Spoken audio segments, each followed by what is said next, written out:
नमस्कार मित्रों, मैं एस.वी. भारद्वाज आपका स्वागत करता हूं। दोस्तों, आज हम विपरीत राज्यों की चर्चा तो नहीं कर रहे, परंतु 6, 8, 12 भाव के मालिकों से बनने वाले उन योगों की बात करेंगे जहां पर ये नेगेटिव फल नहीं देते। दोस्तों, कई बार हमें जब हम ज्योतिष का विश्लेषण कर रहे होते हैं या मेरे यार मित्र जो एस्ट्रोलॉजी की प्रैक्टिस कर रहे हैं या ज्योतिष सीख रहे हैं, छठे भाव, 8वें भाव और 12वें भाव के मालिक को देखते ही दिमाग में कहीं ना कहीं नेगेटिविटी कौंध सी जाती है। अनलेस 6, 8, 12 भावों के मालिक 6, 8, 12 भावों में ही ना बैठे हों, जो कि विपरीत राजयोग की स्थिति होती है। विपरीत राजयोग आपको पता ही होगा, जब 6, 8, 12 भावों के मालिक 6, 8, 12 भावों में ही बैठे हों, अकेले बैठे हों या कंबाइंड होकर बैठे हों। इसके अलावा जब ये केंद्र में बैठे होते हैं, त्रिकोण में बैठे होते हैं, क्या ये हमेशा नेगेटिव फल ही देते हैं? जिस भाव में होंगे क्या उस भाव को प्रभावित करेंगे, नेगेटिव फल देंगे उस भाव का, या जिस भाव का मालिक होता है ग्रह, उस भाव को पीड़ित कर देंगे? इसके ऊपर दोस्तों चर्चा करते हैं, क्योंकि बहुत सारा ऐसा मटेरियल है इंटरनेट पर और किताबों में जो इसके ऊपर कई बार गौर से बात नहीं करता, या यूँ कहें कोई ज़्यादा इसके ऊपर माथापच्ची नहीं करते, और इसी के चलते प्रेडिक्शंस भी ज़्यादातर गलत होती हैं। दोस्तों, 6, 8, 12 भावों के मालिक विपरीत राजयोग के अलावा बुरा फल कब नहीं करते, इसके ऊपर हम बात करते हैं। दोस्तों, 6, 8, 12 भावों के मालिक, एक एग्जाम्पल ले लेते हैं तुला लगन का, उससे आपको क्लियर हो जाएगा। आजकल बुध और शुक्र जो बेहतर प्लेनेट हैं तुला लगन के, वो राहु के साथ गोचर कर रहे हैं पंचम भाव में। तो यहाँ पर आप देख सकते हैं छठे भाव का मालिक तो बृहस्पति है, परंतु 8वें भाव का मालिक शुक्र है, जो लगन का भी मालिक है। लगन केंद्र भी होता है, लगन त्रिकोण भी होता है, और बुध त्रिकोण का मालिक है, भाग्यस्थान का मालिक है, और 12वें भाव का भी मालिक है।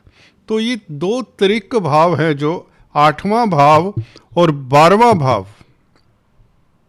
8वां भाव, इसका आधिपत्य कौन कर रहा है? शुक्र। और 12वें भाव का आधिपत्य कौन कर रहा है? बुध।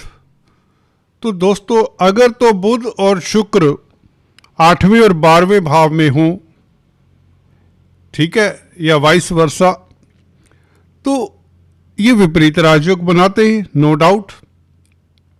अष्टमेश अष्टम में हो, व्ययेश व्यय भाव में हो, तो ये विपरीत राजयोग बन जाता है।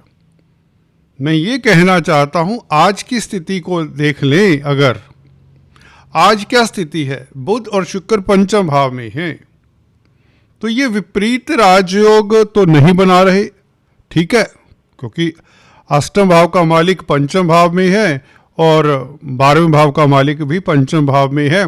तो हालांकि 8वें और 12वें भाव के मालिक का संबंध हो जाता है, परंतु ये त्रिकोण में होता है बुध शुक्र का संबंध, तो हम इसे विपरीत राजयोग नहीं कहते। हम देखते हैं कि बुध, जो कि आप मेरा अगर वीडियोस देखते हैं तो मैं क्या बताया करता हूं, बुध 9th लॉर्ड है, तो यहां पर बहुत अच्छा है। मैं उसकी चर्चा नहीं करता, किसकी? 12वें भाव की मलकियत की कोई ज्यादा बात नहीं करता खुलकर। उसका रीजन है, प्राच्य ऋषि ने इसके बारे में साफ कहा है, जो ग्रह केंद्र का मालिक हो या त्रिकोण का मालिक हो, उसकी दूसरी राशि 6, 8वें, 12वें भाव में अगर पड़ती है तो वह दूसरी राशि का फल नहीं देता। कि यहाँ पर बुध की दूसरी 12वें भाव का मालिक है, दूसरी राशि भाग्यस्थान में पड़ती है, तो 12वें भाव का मालिक अपने भाव का 12वें भाव का फल ना दे के 9th हाउस का फल देगा, ये सूत्र भी है। और अष्टम भाव का मालिक अष्टम भाव का फल ना दे के दूसरी राशि का कब फल देगा, इसके बारे में भी सुन लीजिए। इसका यह सूत्र है कि जब अष्टमेश त्रिकोण का मालिक हो तो यह, या केंद्र का मालिक हो तो यह अष्टम भाव का उतना ज्यादा फल नहीं देता, देता जरूर है। किताबों में अलग अलग आपको मिलेगी राम कहानी, साफ कह रहा हूं, मैं एक्सपीरियंस की बात बता रहा हूं। अष्टमेश थोड़ा बहुत प्रभाव तो देगा, भले जब उसकी महादशा अंतरदशा आएगी। जैसे कि शुक्र की दशा में आपको अचानक से लाभ हो सकता है, अष्टम भाव का मालिक है। आपकी प्रतिष्ठा बढ़ सकती है अगर केंद्र त्रिकोण में बैठा है, मित्र क्षेत्रीय है, शुक्र के ऊपर कोई अशुभ प्रभाव नहीं है, तो ये शुक्र लाभकारी होता है, आपको पता ही है। अगर इसके ऊपर गुरु का प्रभाव ना, आप कहेंगे गुरु तो शुभ ग्रह, शुभ हैं, परंतु आपके लगन की बात कर रहे हैं। आपके लगन में गुरु छठे भाव का मालिक है। गुरु का संबंध आपकी कुंडली में शुक्र के साथ नहीं होना चाहिए, नहीं तो ये कर्जाई बना देता है, रोगी बना देता है, रोग कष्ट आ जाता है शुक्र की दशा में, गुरु की दशा में अगर दोनों इकट्ठे बैठे हैं। कोर्ट कचहरी, कर्जा, उलझने, नौकरी को लेकर दिक्कत, प्रतिस्पर्धा बढ़ जाती है, कंपटीशन बढ़ जाता है। एनीवेज, तो यहां पर मैं ये बता रहा था, 12वें भाव का मालिक जब दूसरी राशि का दूसरे भाव का फल देता है, आप ये समझिए, बुध यहां पर 12वें भाव का मालिक है, तो यह किसका फल देगा?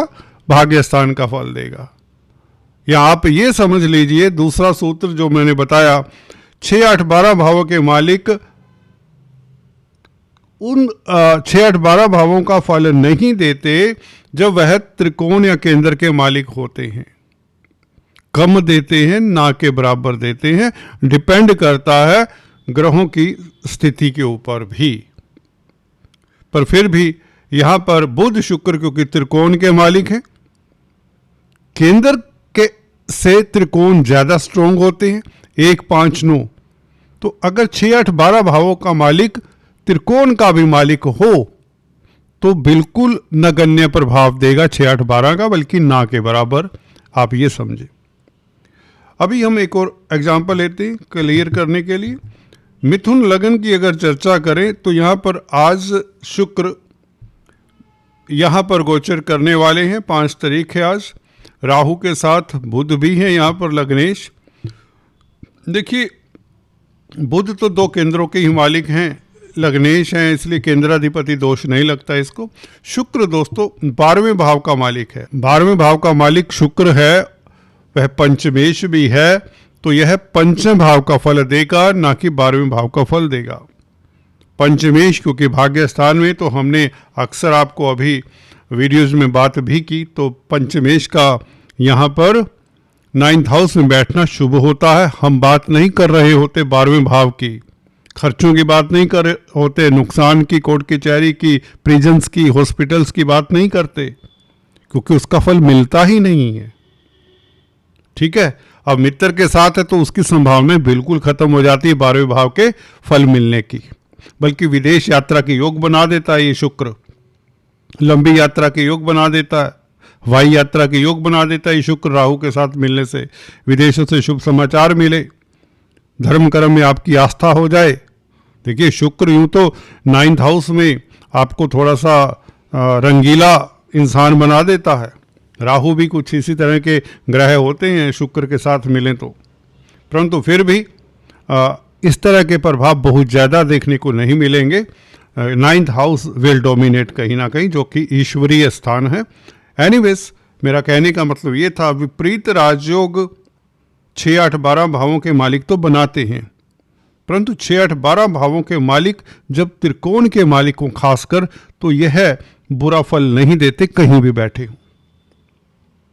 ठीक है, उसका ही फल देंगे जो त्रिकोण भाव का मालिक होगा ग्रह। जैसे कि शुक्र 12वें भाव का भी मालिक है परंतु पंचमेश है, तो ये पंचम भाव का फल ज्यादा देगा, 12वें भाव का ना के बराबर पता भी नहीं चलेगा। एनीवेज, आज चर्चा इतनी ही, फिर से बात करेंगे। Please stay tune, do subscribe, like and share. Thank you so much.